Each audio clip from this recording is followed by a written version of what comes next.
Hi students, in today's class we will consider the total internal reflection in case of an optic fiber. Basically, an optic fiber is consists of what I will say a core of refractive index N1 surrounded by what is called a cladding of refractive index N2. This is called cladding. The refractive index of the core is N1. The refractive index of cladding is N2. Generally, refractive index of the core is greater than the refractive index of the cladding. The refractive index of the core is greater than the refractive index of the cladding. The working principle of an optic fiber is total internal reflection.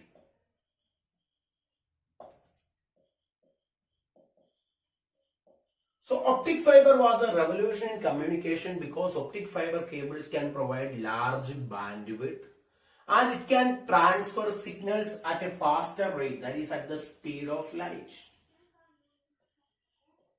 which is of the order of like kilometers per second, right?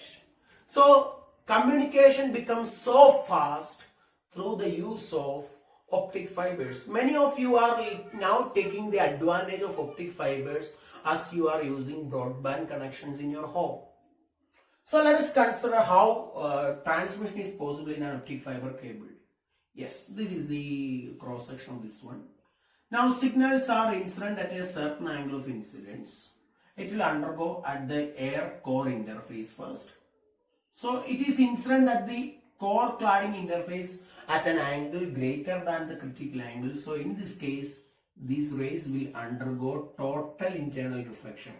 As I told you, in total internal reflection, there is no absorption of energy, which means the information signal which is converted to light by using laser, that is light amplification by the stimulated emission of radiation. Laser will undergo total internal reflection and it can be transmitted over large distance without substantial energy loss. So that is one of the advantages of optic fiber communication.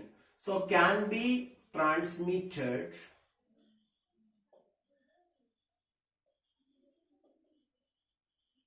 over large distance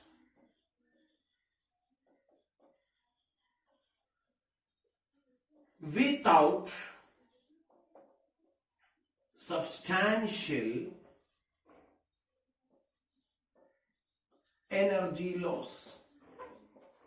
So this is the advantage of optic fiber cables. They provide fast transmission, they provide large bandwidth, and they can transmit energy without much loss. Let's consider the brilliance of diamond. The refractive index of diamond is 2.42 and the critical angle is 24.41 degree. Now consider a situation. Okay, I'm not good at drawing diamonds, but just saying this. So light is incident, say for normal incidence, such that the material is cut in such a way that the angle here is greater than the critical angle.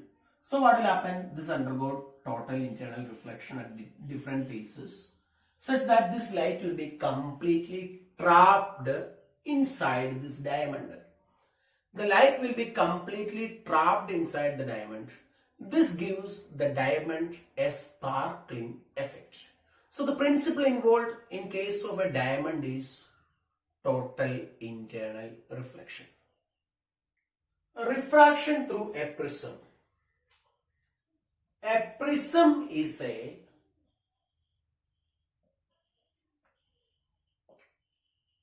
transparent object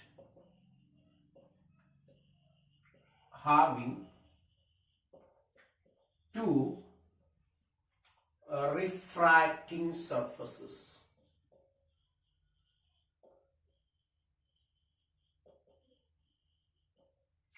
A prism is a transparent object having two refracting surfaces.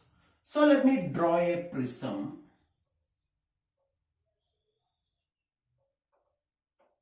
So prism is represented by A, B, C.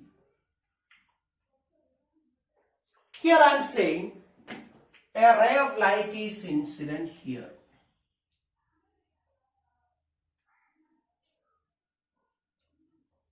This is the normal to the plane of incidence, and this angle is called angle of incidence I.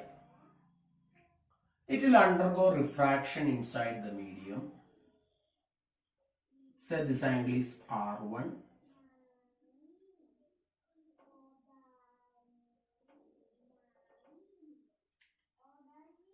And this angle is R2. And correspondingly this is the emergent ray, and this angle is E. So PQRS.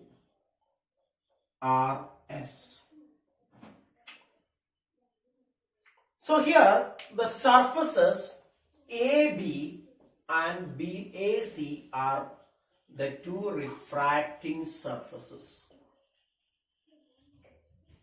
The surfaces AB and AC are the two refracting surfaces, and this angle A, the angle between the two refracting surfaces, is called angle of prism. Angle of prism, angle between the refracting surfaces. It is the angle between the refracting surfaces. The angle between the refracting surfaces is called angle of the prism. Okay, now we will do one thing. We will extrapolate these rays.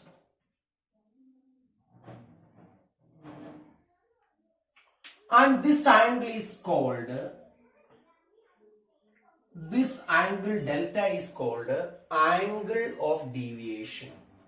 The angle of deviation may be defined as, what is angle of deviation? Angle of deviation is the angle between, it is the angle between the incident and the emergent rays.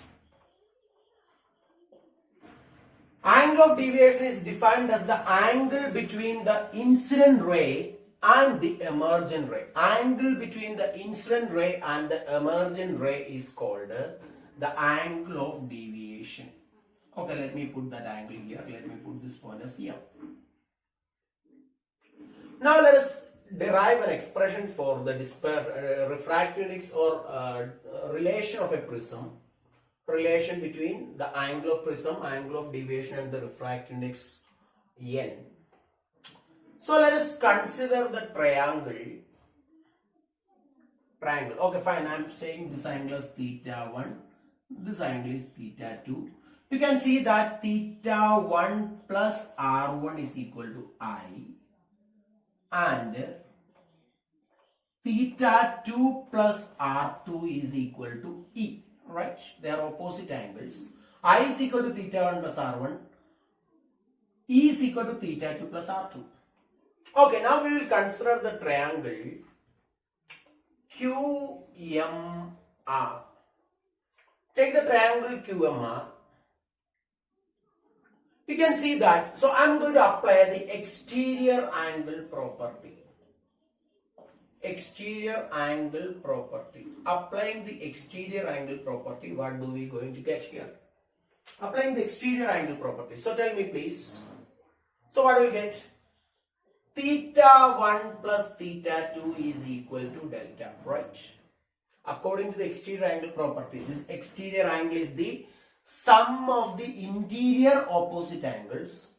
Delta is the exterior angle and the interior angles are theta 1 and theta 2. So theta 1 plus theta 2 is equal to delta, or Theta is I minus R1.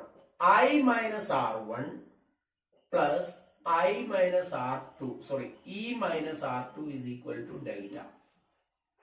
Or I'll get delta is equal to I plus E minus R1 plus R2. An important relation that we require for later part of this our discussion. Generally, this is not the way every teacher discusses. Let us consider the triangle. Now we will consider the triangle QNR. QNR. I think you can see. Okay, R I am going to put here. That will give you some more comfort. Take the triangle QNR. And you can see that R1 plus R2 plus angle N is equal to 180 degree. I use the angle sum property. Sum of the three angles of a triangle is 180 degree.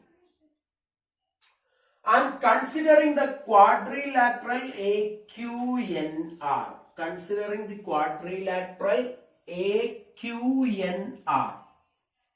Quadrilateral AQNR. What is the answer going to get? Quadrilateral AQNR. You will find that A plus, this angle is 90 degree because angle made with the normal 90. This total angle is 90 degree. A plus 90 plus angle N plus 90 is equal to 180 degree. This angle is 90 degree. This angle also is 90 degree because this is normal, right? 90 degree. That gives me A plus angle N is equal to 180 degree. Sorry, this is 360 degree. A plus angle N is equal to 180 degree. This is equation number 1. This is equation number 2. This is equation number 3. Right, so comparing 2 and 3. Comparing equations 2 and 3, what we get? Comparing equations 2 and 3, what do we get? We get A is equal to R1 plus R2. This is equation number 4. Okay. Now the figure is relevant for our situation. I am wiping off. Because hereafter is just a mathematical procedure altogether. So let us take it. A is equal to R1 plus R2. Right? So from here, what? Next is equal to. Which implies, now substituting equation 4 in equation 1 gives what?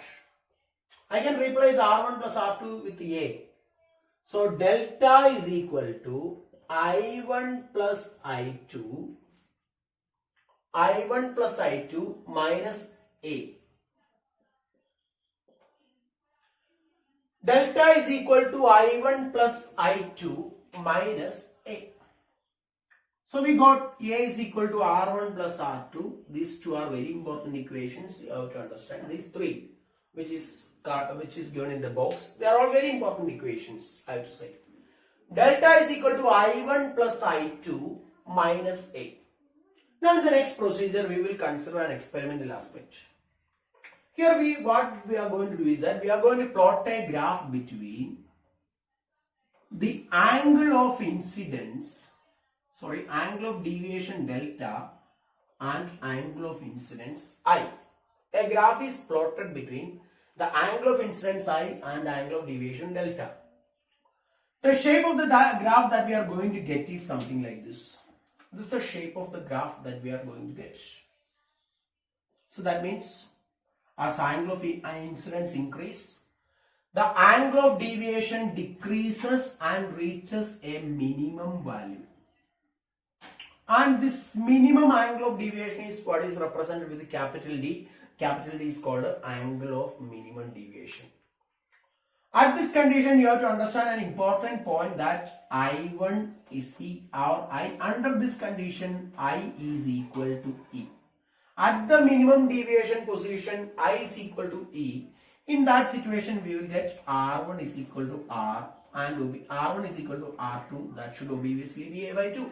Because when R1 is equal to R2, 2R1 is equal to A or R1 is equal to A by 2. Right, so then what we are going to get? These labeled equations as.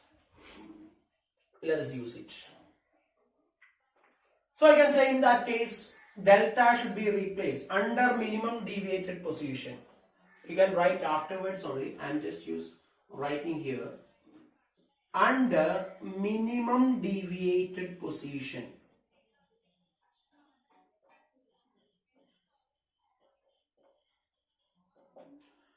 Under minimum deviated position, delta should be replaced with the capital D. The value of delta is equal to capital D.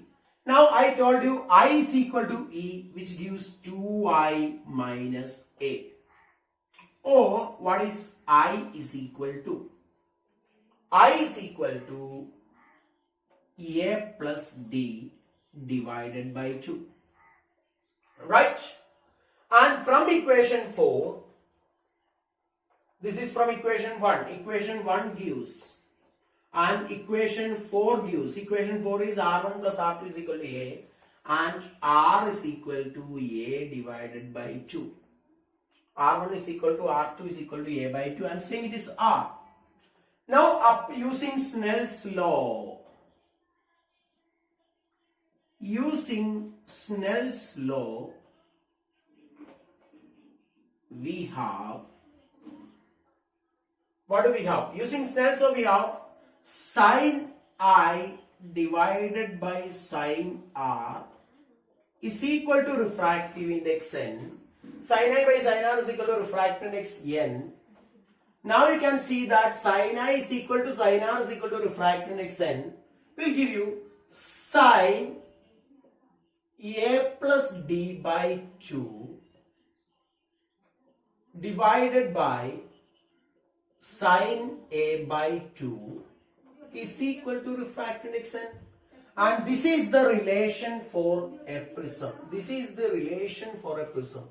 Sine A plus D by 2 divided by sine A by 2 is the refractive index N of the prism. Now let us take some cases of it. Case 1. If A is equal to D. You may be getting questions where angle of prism is equal to angle of minimum deviation. What is A? A is the angle of prism. What is capital D? Angle of minimum deviation. Delta is angle of deviation. Capital D is angle of minimum deviation. Minimum deviation. Capital D. Angle of minimum deviation.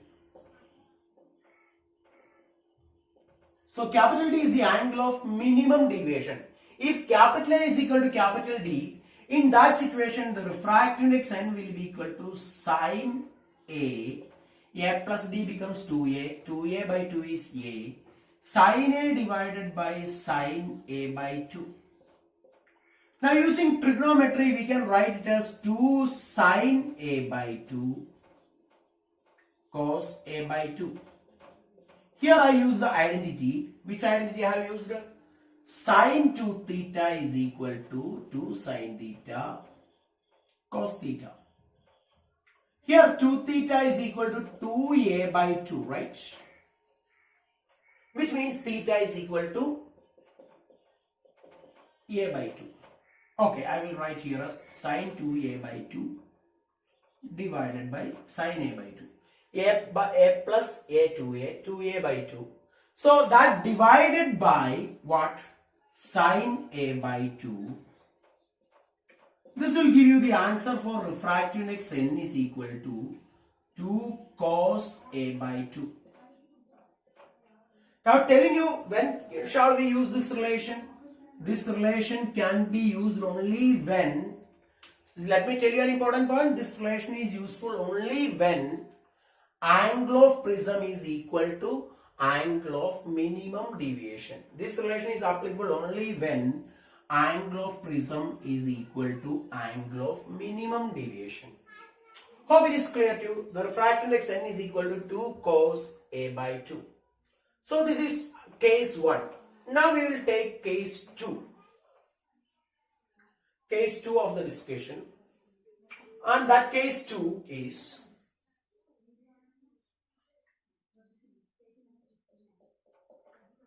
small angled prisms.